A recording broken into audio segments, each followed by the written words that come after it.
अपनी दूर की बहन से मिलने, और वो देखता है शादी के बाद बहन बिल्कुल बदल गई है। और ये बहनापा वाला तो संबंध वो सख्य ज़्यादा अनुभव करता है नायिका के साथ, मालती के साथ।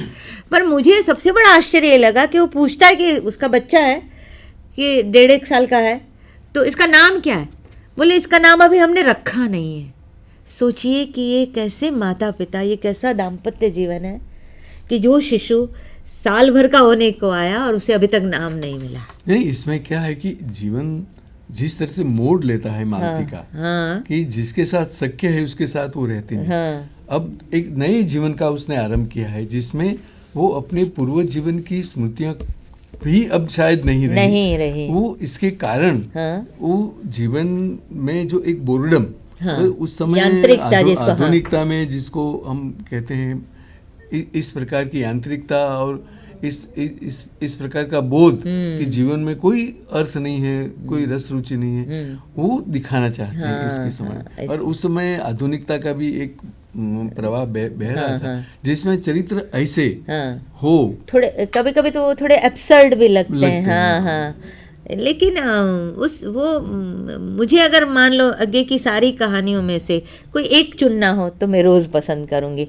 आप कौन सी कहानी चुनना पसंद करेंगे? बहुत सी कहानियां हैं, लेकिन एक का तो जिक्र करिए, छात्रों को भी अच्छा लगेगा, हमारे दर्शकों को भी लगेगा कि आप किस कहानी का जिक्र करना चाहेंगे? उनकी जो शरणार्थियों की कहानियां, देश के विभाजन के बाद जो नया विषय लेकर के उसको लेके नारंगियां और जो कहानियां लिखी, बदला, और इसके पहले विपत्का जैसी कहानी जो क्रांति के संदर्भ में उन्होंने लिखी, तो वो कहानियां हिंदी में वस्तु की दृष्टि से और प्रयोग की दृष्टि से वो नई कहानियां थी। और मुझे इस समय वो बदला कहानी भी याद आ रही है। उसमें वही ये भारत विभाजन की समस्या है और उसका नायक जिन लोगों ने उसकी स्वजनों को मार डाला है उन लोगों के लिए प्रेम व्यक्त करके, फिर मुझे बहुत बुद्ध याद आते हैं कि नफरत से नफरत का कोई अंत है नहीं।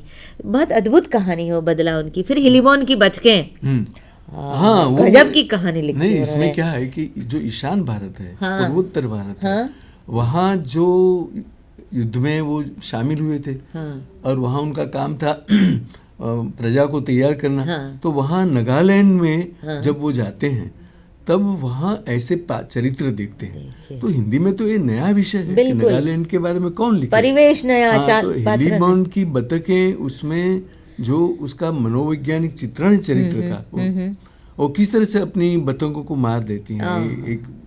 तो यानी प्रेम से वंचित, यहाँ तक के लोग ये समझे कि प्रेम के लायक ही नहीं, इसके भाग्य में प्रेम हो ही नहीं सकता। लेकिन इसके ऐसी एक स्त्री और ऐसी एक कहानी है मेजर चौधरी की वापसी। वो ऐसी कहानी लिखना भी साहस चाहिए। मेजर चौधरी है जो युद्ध में आहत हुए हैं और इसके बाद में उनका जो ऑपरेशन होता वो फिर पुरुष के काबिल नहीं रहते। अच्छा।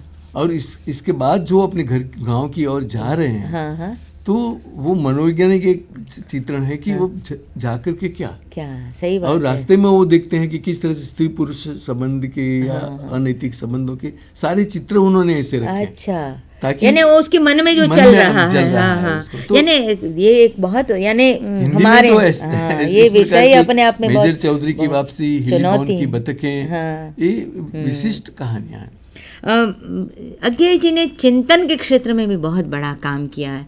उनके संग्रह भवंती, शेषा, अंतरा, ऐसा लगता है कि वो सर्जक और चिंतक दोनों बराबर साथ चलते हैं और कभी कभी तो स्पर्धा करते हुए लगते हैं मुझे। इसके पहले चिंतन के पहले जो बात आती है तो उनकी समालोचना आती है। इसके बारे में थोड़ी बात हम जो करें तो जो क्या है कि अज्ञे ऐसे जैसे रीतिकाल में जो कवि लोग थे तो लक्षण ग्रंथ लिखते थे और कविता भी लिखते थे। आचार्य बिल्कुल। तो अज्ञे ऐसे आचार्य कवि है जो एक कविता लिखते हैं, एक नई कविता का आंदोलन शुरू करते हैं। तो नई कविता का आस्वाद कैसे लेना, नई कविता क्योंकि दुर्बोध लगती थी सभी लोगों को, क्योंकि मैथिली शरण गुप्त की कविता और छायावादी कविता के बाद ये नई कविता के बीम प्रतीक लोगों को नए मुझे लगता है उनकी पत्रिका प्रतीक और नया प्रतीक ने भी उन्होंने प्रतीक जैसी पत्रिका निकाली, अपने खर्चों से निकाली लोगों को तैयार करने के लिए।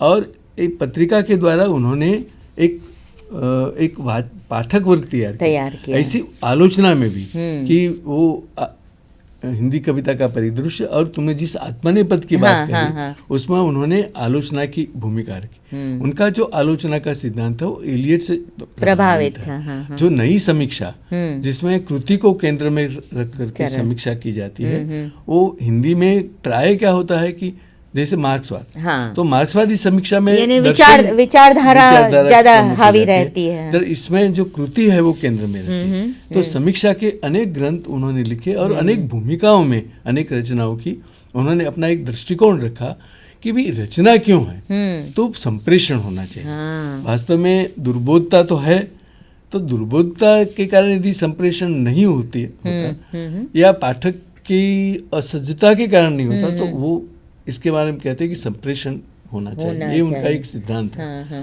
और यही बात है जो एक सर्जक के रूप में उन्होंने कही, वो एक आलोचक के रूप में उन्होंने कही। और बाद में तुमने जो कहा कि जो अंतः प्रक्रियाएं नाम जिसको दिया और 3-4 संग्रह, भवंती, अंतरा, शेषा तो अंत में आई। तो इसमें अंतः प्रक्रिया है कि क्रिएटिव प्रोसेस वो लेखक की वर्कशॉप में कैसे चलता है। बिल्कुल वो मन के छोटे छोटे ऐसे 4-4, 5-5 पंक्तियों में कोई प्रसंग, कोई विचार, तो ऐसे लगता है मानो मन के उसमें जो बुलबुले, चिंतन के जो बुलबुले हैं वो ऐसे वो पकड़ रहे हैं। और वहां से भी अज्ञे को समझने के हमको कई सुराग मिलते हैं।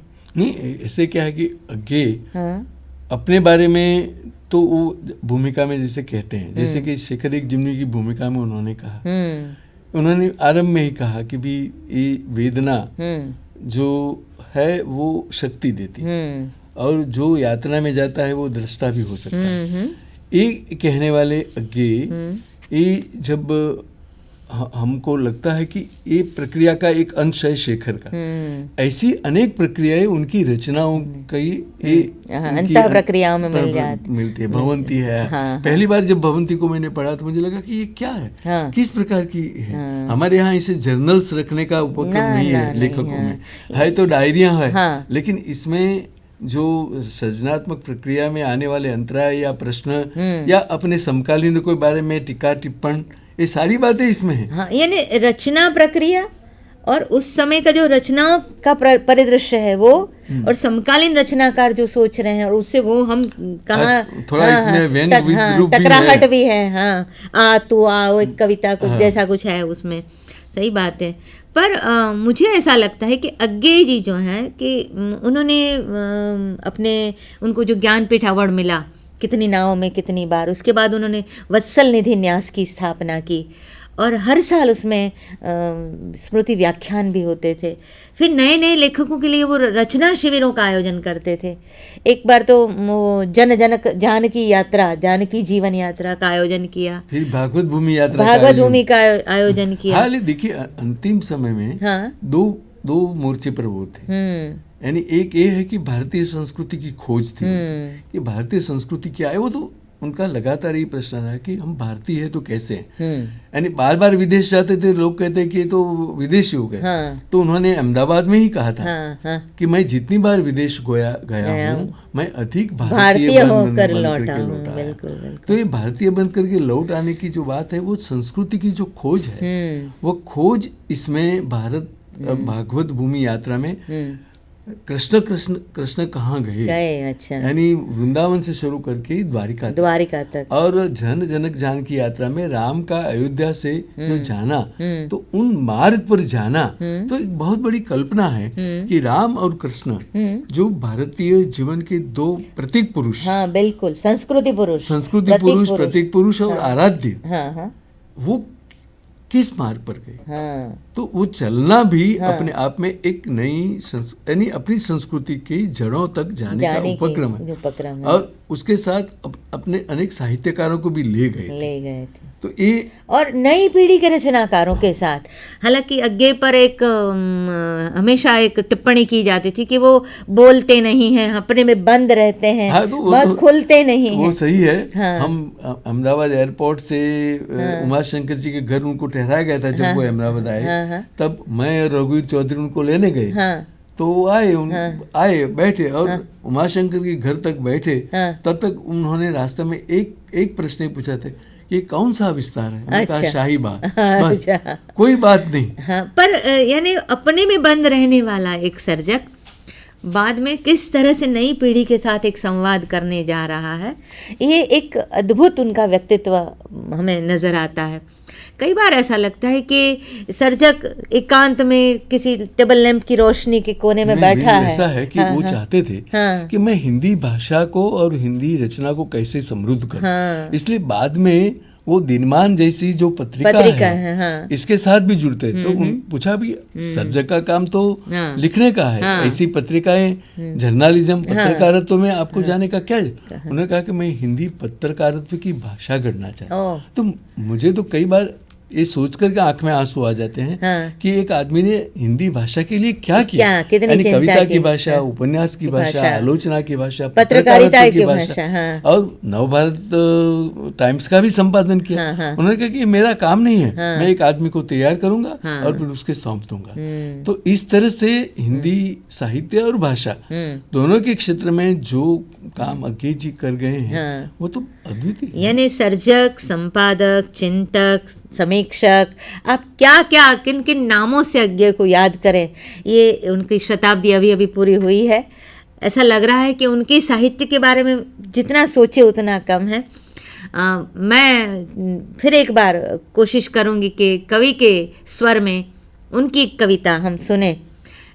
शुरू में उन पर आक्षेप था कि वो व्यक्तिवादी हैं, हम नदी के द्वीप हैं, हम नहीं चाहते हमें छोड़ स्रोतस्विनी बह जाए। लेकिन वही अज्ञे आगे चलकर एक और कविता लिखते हैं, यह दीप अकेला स्नेह भरा है गर्व भरा मदमाता, इसको भी पंक्ति को दे दो। यह दीप अकेला स्नेह भरा है गर्व भरा मदमाता, पर इसको भी पंक्ति को दे दो। यह जन है गाता गीत जिन्हें फिर और कौन गाएगा, पनडुब्बा ये मोती सच्चे फिर कौन कृति लाएगा। यह समिधा ऐसी आग हठीला विरला सुलगाएगा। यह अद्वितीय, यह मेरा, यह मैं स्वयं विसर्जित, यह दीप अकेला स्नेह भरा है गर्व भरा मदमाता, पर इसको भी पंक्ति को दे दो। यह मधु है स्वयं काल की मौना का युग संचय, यह गोरस जीवन काम धेनु का अमृत पूत पय। यह अंकुर फोड़ धरा को रवि को तकता निर्भय, यह प्रकृत स्वयंभू ब्रह्म अयुत, इसको भी शक्ति को दे दो। यह दीप अकेला स्नेह भरा है गर्व भरा मदमाता, पर इसको भी पंक्ति को दे दो।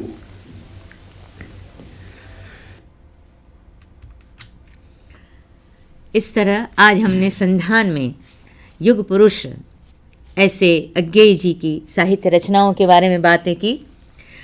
हम लोगों ने ऐसा तय किया था कि हम बातें करते करते अज्ञेय जी की रचनाओं के ऐसे क्षेत्रों में प्रवेश करेंगे जिनके बारे में आपके साथ कुछ विचार विमर्श भी हम कर सकें।